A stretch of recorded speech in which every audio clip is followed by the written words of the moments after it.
반갑습니다. 아고라입니다. 오늘도 역시 저의 전공 분야를 다루게 되었습니다. 저의 전공이 군사안보라는 사실은 알고 계시죠? 방송 제목은 핵잠수함 도입 추진은 미국의 안보 종속을 부른다. 우선 재래식 잠수함과 핵잠수함의 차이점을 분석한 후 핵잠수함의 도입이 불가능한 이유를 살펴보도록 하겠습니다. 그리고 마지막 결론 부분에서 핵잠수함을 무리하게 고집하면 미국의 안보 종속을 불러올 수 있다는 점도 알아볼게요. 재래식 잠수함은 축전지로 가동되는데요. 축전지를 충전하려면 디젤 터빈을 돌려야 합니다. 여러분도 잘 알겠지만 축전지는 배터리를 말하죠. 디젤 터빈을 돌려 축전지를 충전하는데 공기가 필요하죠. 그래서 잠수함은 1일 2, 3회 수면 바로 아래로 스노클 항해를 해야 합니다. 스노클 항해는 잠수함이 공기 흡입구와 배기가스 배출구를 수면 위로 내밀고 수면 아래로 항해하는 것을 말합니다. 공기 불요 장치를 탑재해도 2, 3주 후 축전지 충전을 위해 다시 스노클 항해를 해야 합니다. 공기 불요 장치는 잠수함 내에 공기를 저장하여 잠수 상태에서 디젤 터빈을 돌려 축전지를 충전하는 장치를 말합니다. 잠수함은 축전지를 충전하기 위해 스노클 항해를 할 때 적국의 감시 자산에 발각될 수 있죠. 더하여 재래식 잠수함은 잠항 속도가 시속 16에서 17km에 불과해 신속한 작전과 신속한 후퇴가 어렵습니다. 핵 잠수함은 이론상 잠수 항해 시간은 무제한인데요. 성조원의 생태적 한계 및 식량 보급을 고려하면 최적 3개월, 최대 6개월 동안 수중에서 작전할 수 있습니다. 잠항 속도도 시속 46km 전후에 이르죠. 따라서 SLBM을 탑재한 북한의 잠수정을 장시간 감시 및 추적할 수 있고요. 북한 해역 근처에 매복해 있다가 핵과 미사일 기지 등 핵심 표적을 공격한 후 신속한 복귀도 가능하죠.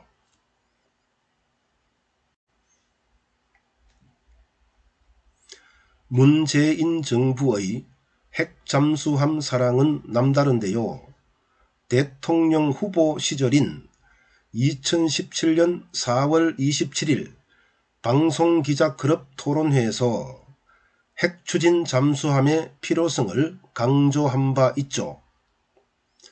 2019년 10월 1일 국군의 날 기념사에서 신형 잠수함, 2020년 9월 25일 국군의 날 기념사에서 잠항 능력을 대폭 향상한 잠수함 전력을 언급했는데요.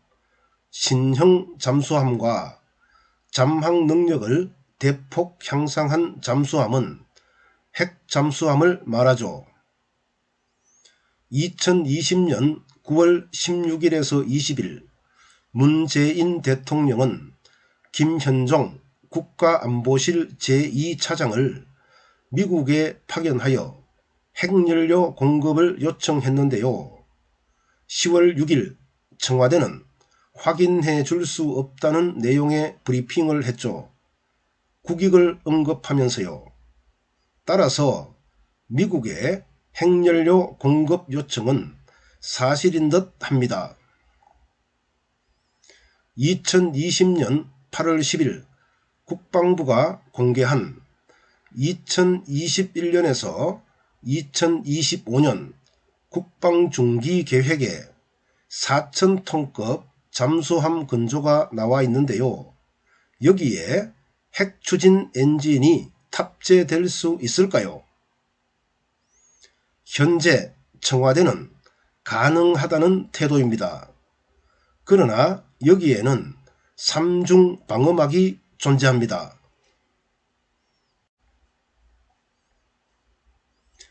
첫째, 핵확산 금지 조약, 즉 NPT인데요. 핵확산 금지 조약 전문에 평화적 원자력 활동도 국제원자력기구, 즉 IAEA의 안전조치 적용 대상이라고 명시되어 있습니다. 제3조 1항에는 원자력의 군사적 이용 방지를 위해 국제원자력기구와 협정을 맺어 이 기구의 감시를 받도록 하고 있죠. 물론 핵잠수함의 동력원인 원자로가 금지되지 않은 군사시설로 지정되면 문제가 없습니다. 그러나 잠수함의 추진체가 비군사용이 될 수는 없죠. 게다가 핵잠수함을 보유한 UN 5대 상임이사국의 기득권이 핵추진 잠수함의 확산을 인정할 리 만무합니다. 일각에서 인도가 핵잠수함을 보유하고 있다는 사실을 들어 핵확산 금지 조약이 핵잠수함을 규제하지 않는다는 주장을 하는데요. 이는 사실과 다릅니다. 인도는 핵확산 금지 조약, 즉 NPT의 회원국이 아니기 때문에 핵확산 금지 조약의 규제 밖에 있습니다. 따라서 인도는 핵무기 개발과 핵잠수함 개발에 아무런 간섭을 받지 않는 거죠. 우리나라는 NPT 회원국이기 때문에 규제를 받는 거고요. 그럼 우리도 NPT를 탈퇴한 후 핵무기를 만들고 핵잠수함을 건조하면 되지 않느냐, 이렇게 반문할 수 있는데요. 어렵죠. 핵과 관련해서 국제무대는 UN의 5대 상임이사국이 지배합니다. 만약 우리나라가 NPT를 탈퇴하고 핵무기를 만들면 곧바로 경제 및 정치 봉쇄가 들어와 국가로서의 기능이 마비됩니다.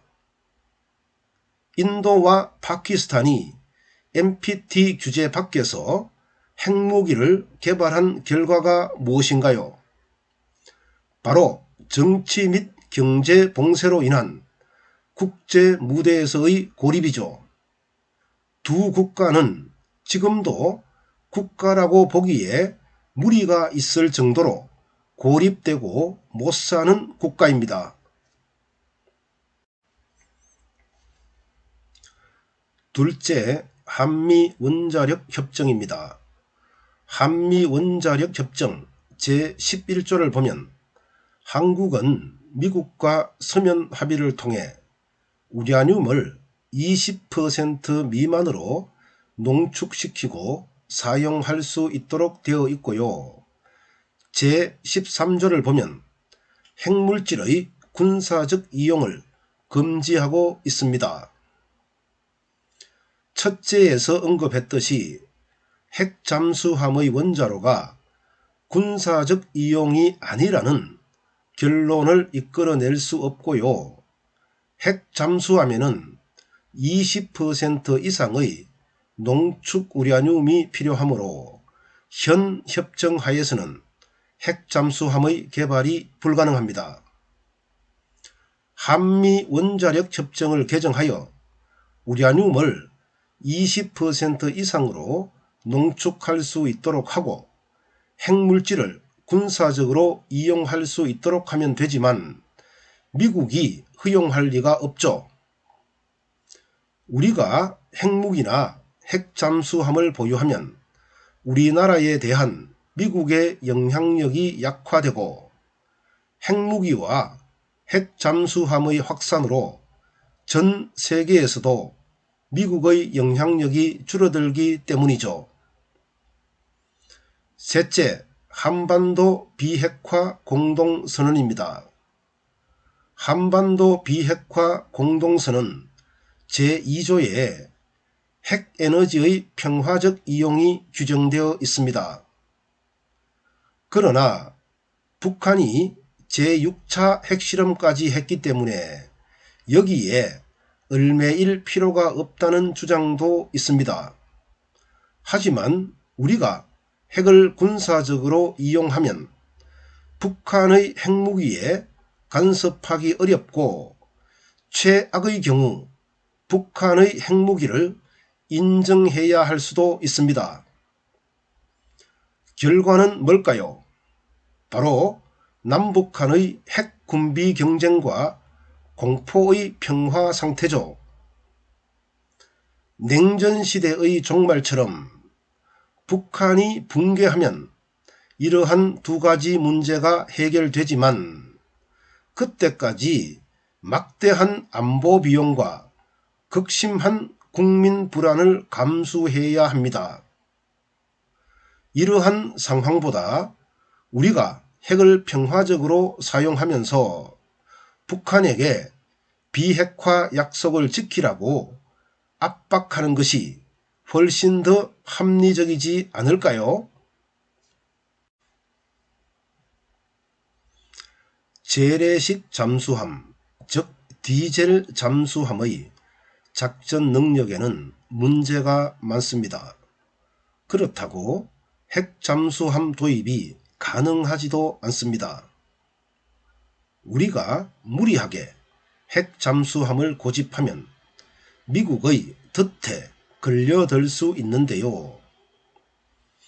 미국이 우리의 핵 잠수함 건조를 거부하는 대신 북한을 감시 및 타격할 수 있는 B-2 스텔스 폭격기, B-52 전략 폭격기, 핵 잠수함, 항공모함 전단 등 전략 자산의 순환 배치를 제공할 수 있다는 겁니다.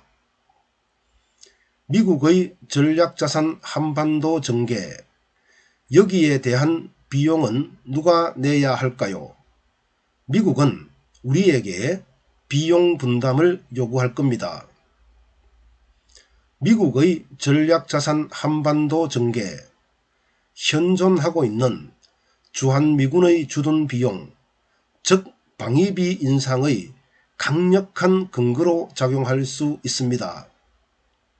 더하여 미국산 무기 구매, 사드 강매 혹은 사드 운용 비용 요구 등으로 연결될 수도 있죠. 자주 국방을 향한 노력이 미국의 종속 국방으로 이어질 수 있다는 의미입니다. 감사합니다. 아고라입니다.